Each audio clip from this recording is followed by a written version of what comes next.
What is up, everybody? Hope we're all doing well. Welcome back to the channel. A recent tweet by Nadeshot has us all thinking some crazy stuff is going on for the collegiate esports and gaming scene. Yes, Nadeshot himself apparently wanting to go back to the space. Probably not, but it certainly opens a lot of doors for discussion of pro players or retired pro players or some legendary pros.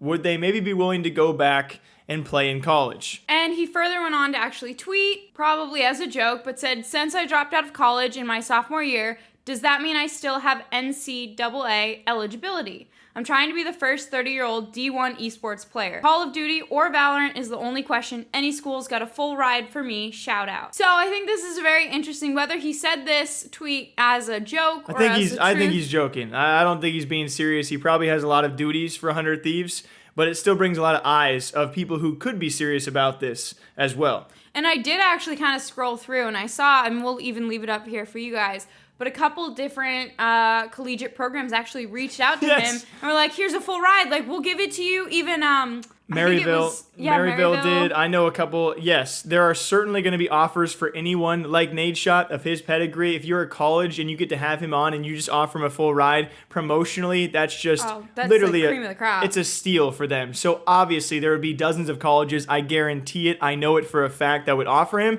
So that's why I don't think he's being. I think he's just being a little bit joking, but a lot of other, people of his stature, whether they've been very successful, whether they own their own teams, whether they're retired players, have certainly been like, they see the offers in his mentions. This just brings all the more eyes to college esports as a whole, and that's why I love it. Well, yeah, you even went on to create a whole list of what colleges are actually creating, or what colleges actually have scholarships for esports, which I think is really cool, and we can even leave that in the little description for you guys. Yes, I've actually partnered up with Spin to make a public list out there for all of you, so you guys can actually know forever and ever. It'll be a public list of all of the collegiate esports teams or all of the colleges that offer esports scholarships. It's an updated list. It's a couple hundred colleges out there, and it's going to keep on adding more and more information in the future, and this is why Nadeshot tweeting this kind of stuff out gets me super excited, because there's a lot of money out there for a variety of skill levels. You don't have to be as good as Nadeshot to receive a scholarship to play esports in college. Trust me. I think this does lead up to an interesting debate, though,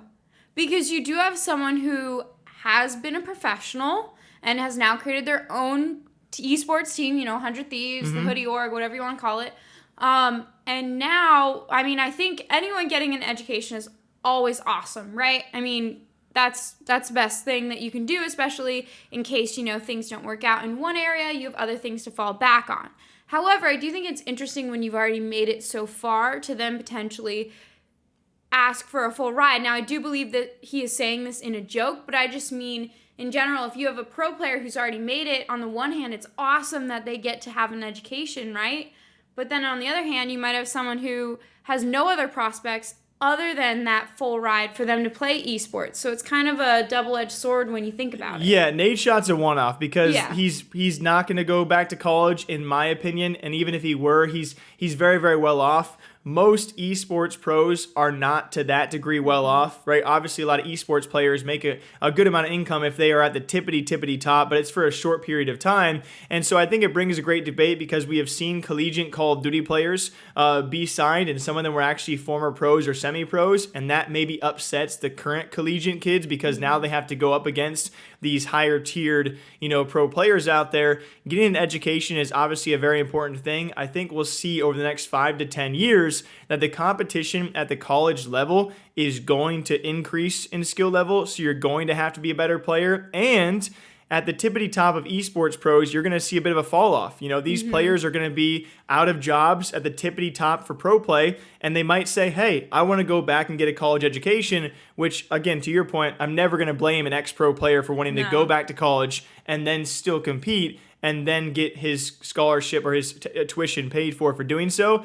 It's going to be a drastic shift, though, when that time does come. I think my thing is, I'm not judging anyone. I'm more just saying it'll be an interesting shift. And how do you navigate, those people who aren't at the upper echelon and the people who are, ex-pro players who are coming back into the scene, because you will maybe have different skill levels, and how do you really compete against one another? Yeah, but also, if you're an ex-pro player and you might have established a bit of wealth, it doesn't mean you're any less deserving of a scholarship, because you too bring a lot to a college that you come with. If you have a social media following, or if you are of a higher skill level, or you have these connections or this image that you bring to the team, obviously you're worth more and might be more, I guess, qualified for a scholarship over some others. It's not just all based on skill. So I do understand why colleges eventually will be looking for retired pro players to come back and say, hey, we'll give you a free education. Well, I don't think... I agree with that. I think my point is more, how do you start to create tournaments or even like Division 1, Division 2, Division 3 when you have ex-pro players, potentially current pro players, you have up-and-coming college players. Like, how do you navigate those waters is more what I'm talking about. And I think that's what the future of collegiate esports is going to be. It's going to be a freaking whirlwind, and it's still developing. I think there's going to be a huge growth year, and the next 10 years are going to be wild, where we finally start to see, all right, like, not only do traditional sports thrive in college and maybe high school as well, so do traditional esports, and we're going to have to see how it all grows out and fleshes out. But either way, Nadeshot says he wants to go back to college for a full ride scholarship. We think he's joking, but it still piques up a very, very curious debate. So we have one last question for all of you. It's just a simple question. iPhone 7. What do you think? What do you think? Okay, bye. Okay, bye.